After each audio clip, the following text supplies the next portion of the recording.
Witam na kanale Stare Formaty Wideo. Magnetowid za ponad 4 miliony złotych.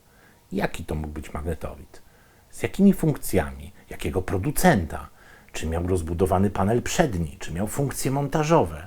Czy miał wyjście cyfrowe dźwięku? Żeby się o tym dowiedzieć, musimy się cofnąć o 34 lata.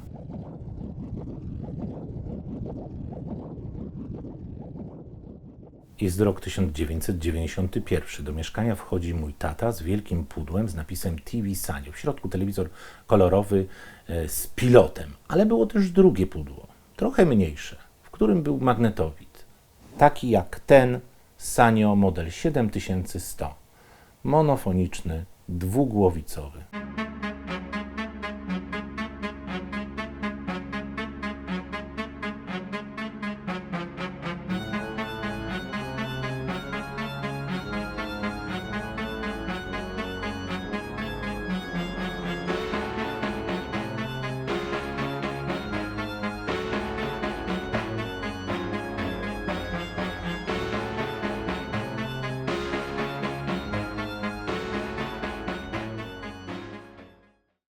Na jednym z portali udało mi się znaleźć kartę gwarancyjną na ten model z 1991 roku, a dokładnie z 8 listopada 1991 roku. Tutaj jest podany numer fabryczny, typ, właśnie data i cena. 4 250 000 złotych za magnetowid dwugłowicowy, monofoniczny. Ale zacznijmy od początku. Jest druga połowa lat 80. Przeprowadzamy się do mieszkania z wielkiej płyty. Mamy wtedy telewizor czarno-biały Beryl 102, który zostaje wkrótce zamieniony na telewizor kolorowy produkcji radzieckiej Elektron 714. W tym czasie u kolegów coraz częściej w domu pojawiało się trochę zachodniego sprzętu. Były i komputery Atari, Commodore, ale pojawiało się też wideo. Wideo to była taka ogólna nazwa, nieważne czy to był magnetowid, czy odtwarzacz z możliwością nagrywania. Po prostu mówiło się, że ktoś ma wideo. Chodziło się do tych kolegów, trochę się grało na komputerze, ale też się właśnie oglądało te filmy na wideo. Takie urządzenie też zostało zakupione przez rodziców mojego kolegi, który mieszkał na parterze. I wpadliśmy na taki genialny pomysł, że z 4. piętra, gdzie mieszkałem, spuściliśmy kabel na dół, podłączyliśmy tam do magnetowidu, z drugiej strony oczywiście do telewizora Elektron 714 i w ten sposób po prostu mieliśmy jakby dodatkowy kanał, który mogliśmy oglądać. Jak oni puszczali na dole kasetę, to myśmy mogli na górze też to oglądać, nie trzeba było siedzieć u kogoś w domu. No niestety nie było to doskonałe rozwiązanie, bo trzeba było oglądać to, co oni puszczali i wtedy, kiedy oni to puszczali. Każdy by wolał mieć swoje urządzenie i puszczać sobie to, co chce i kiedy chce. W momencie, kiedy tata przyniósł ten magnetowid, to wtedy dołączyliśmy do pierwszej ligi. Tak to można było określić. Królowały wtedy filmy z Chuckiem Norrisem, Zaginiony w akcji, Rambo, Komando, filmy karate. No, to wszystko oczywiście nie było w takich kolorowych pudełkach jak tutaj, tylko trzeba było udać się na giełdę w weekend i panowie z wielkimi kartonami na przedramieniu nosili kasety i za drobną opłatą można było sobie te kasety wymienić lub ewentualnie zakupić u nich i po powrocie do domu można było oglądać. Jean-Claude Van Damme w filmie Krwawy sport.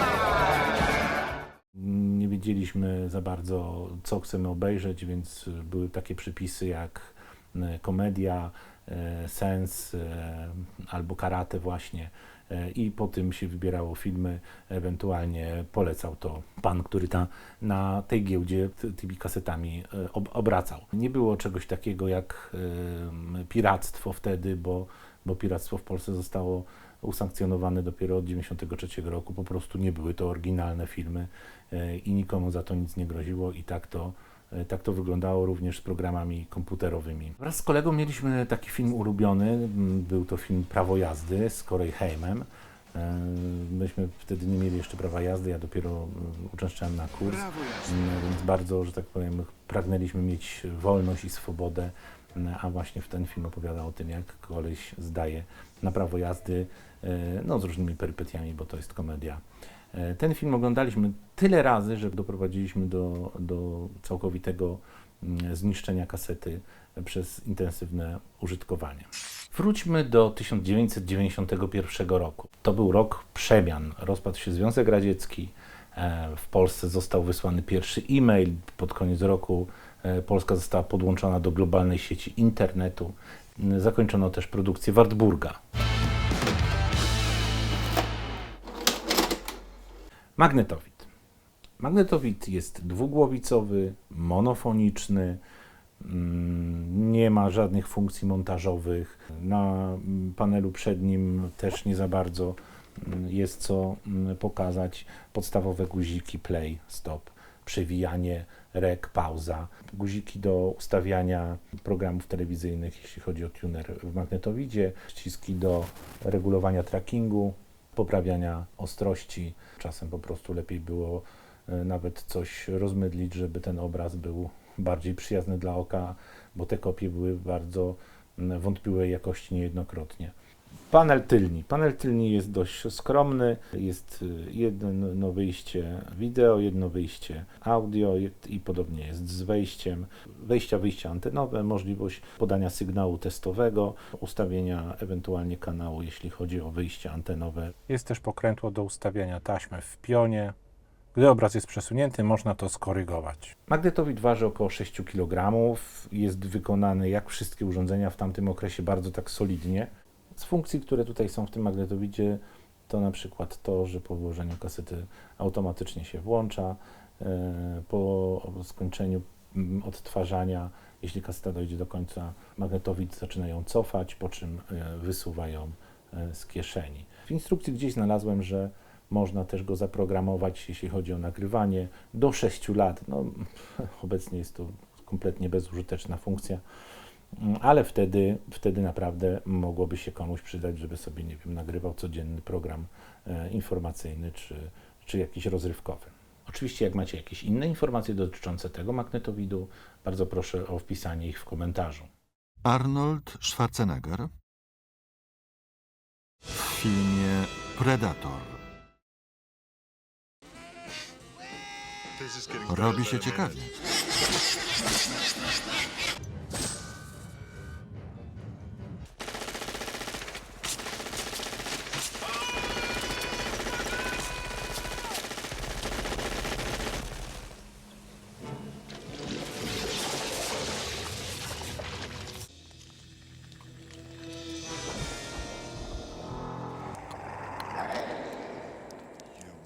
Ale z ciebie brzyda.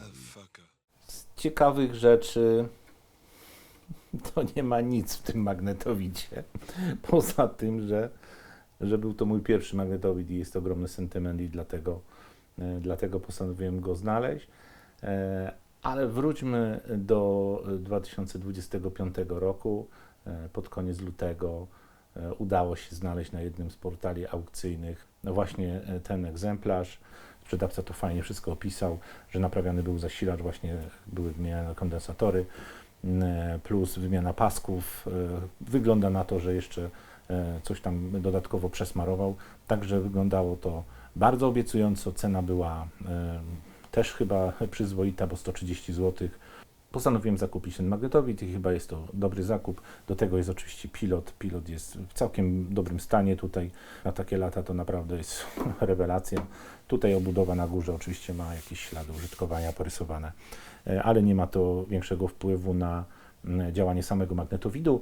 Z mankamentów to jest uszkodzony tutaj jeden z zaczepów. Najprawdopodobniej był uderzony tu w napis z logo, który też jest lekko uszkodzony. Odtwarza bardzo ładnie, aczkolwiek wsadzając jedną z kaset z filmem Żelazny Orzeł, też bardzo stara produkcja. No niestety kaseta chyba jest dość mocno ubrudzona i był problem z zabrudzoną głowicą. Tutaj wszystko jest na wierzchu. Dostęp do głowicy jest dobry. Głowica została wyczyszczona. Ja czyszczę głowicę za pomocą czystej kartki papieru i specjalnego takiego płynu, który jest do urządzeń elektronicznych. Delikatnie przykładając ten papier, obracam głowicę i to wszystko ładnie schodzi. Trzeba uważać, żeby nie przesadzić z naciskiem oczywiście, żeby nie uszkodzić głowicy i nie wcisnąć do bębna. Ale generalnie rzecz biorąc jest to bardzo dobry patent, od ponad 30 lat sprawdzany i tak funkcjonuje i daje bardzo dobre rezultaty.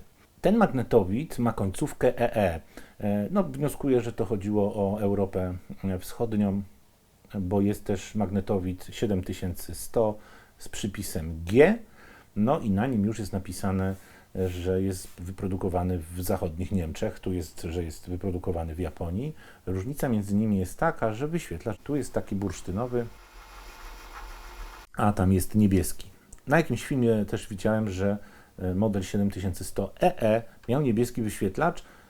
Skąd się to wzięło? No być może był dokonany jakiś przeszczep, czyli naprawa z wykorzystaniem akurat innego wyświetlacza z innego magnetowidu, który pasował do tego modelu, czyli na przykład, nie wiem, być może to jest 5100 lub właśnie ten wersja niemiecka, bo był ewidentnie z niebieskim wyświetlaczem, a na tabliczce znamionowej było EE. W instrukcji obsługi można znaleźć oczywiście gratulacje za zakup sprzętu, który powinien dawać satysfakcję przez wiele, wiele lat. Tak jest na początku instrukcji, a jak nie, no to zapraszają do autoryzowanego serwisu lub dealera Sanyo. No obecnie byłoby to trochę kłopotliwe, bo firma Sanyo przestała istnieć. Pojawił się też model 7500, który wygląda dokładnie tak samo jak ten 7100. Jedyna różnica jest taka, że tutaj na klapie ma dopisane, że ma 4 głowice i jest stereofoniczny. Taka to różnica była między tymi dwoma magnetowidami, także była też opcja stereofoniczna.